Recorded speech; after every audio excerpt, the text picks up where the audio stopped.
Good afternoon. Again, my name is Chief Joel Abram from the Association of Iroquois and Allied Indians, and today I speak on behalf of the Chiefs of Ontario who advocate for 133 First Nations across the province. We are gathered on our traditional territories, as was previously mentioned, and also acknowledge that the treaty peoples on both sides, on the Crown side and also on First Nation side as well.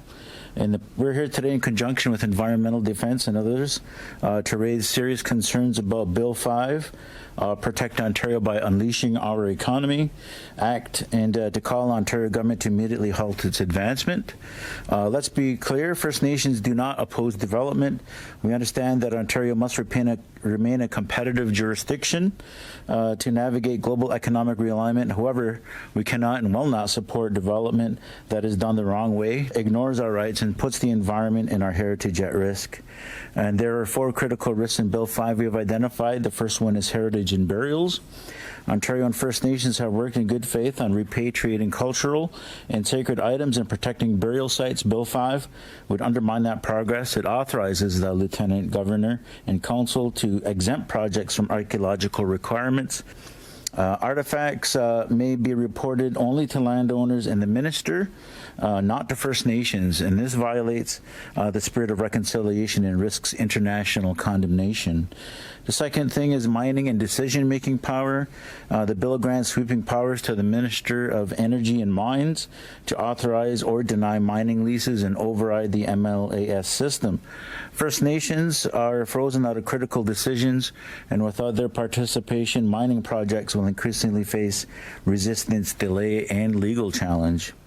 Thirdly, environmental rollbacks. Bill 5 guts core environmental legislation. It rewrites the Endangered Species Act, removing recovery strategy requirements and enabling exemptions from species protection for economic reasons. It also undermines the Environmental Assessment Act, and these changes sever the link between environmental impacts and the duty to consult, erasing the very triggers that bring First Nations to the table. We can't state loudly enough that echoing American deregulation with regards to stripping away environmental protections is a race to the bottom, and we have to think about our next 7 generations, not just the next 7 quarters. Also, special economic zones. Perhaps most dangerously, the new Special Economic Zones Act allows Ontario to declare any area a deregulated zone without limits, without safeguards, and without consultation. And this removes zoning, permitting, and legal frameworks, allowing project proponents to bypass consultation obligations entirely. And also, Bill 5 violates Section 35 of the Constitution, which protects Aboriginal treaty rights. It ignores Supreme Court rulings like Haida Nation and Sokoton, which mandate consultation before development. It also breaches Canada's commitments under the United Nations Declarations on the Rights of Indigenous Peoples, which requires free, prior, and informed consent, which the Supreme Court has now said is federal law and must be followed. And so economic development cannot be used as a pretext to override constitutional and international obligations. So we stand with Environmental Defense and other civil society organizations calling this bill dangerous and undemocratic. Environmental Defense has rightly stated that Bill 5 would repeal the Endangered Species Act and remove core protections threatening our communities and future generations. We acknowledge Ontario's renaming its Ministry of Indigenous Affairs to include First Nations economic reconciliation. But let's be clear, economic reconciliation without rights recognition is not reconciliation. It is extraction without consent. It is development without accountability, and we won't accept it.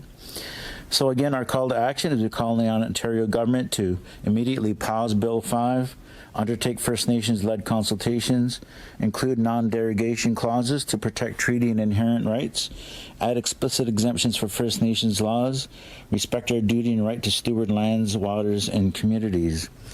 In conclusion, Ontario cannot legislate away its responsibilities. Bill 5 represents a direct threat to reconciliation, to the environment, and to the rights of First Nations across the province.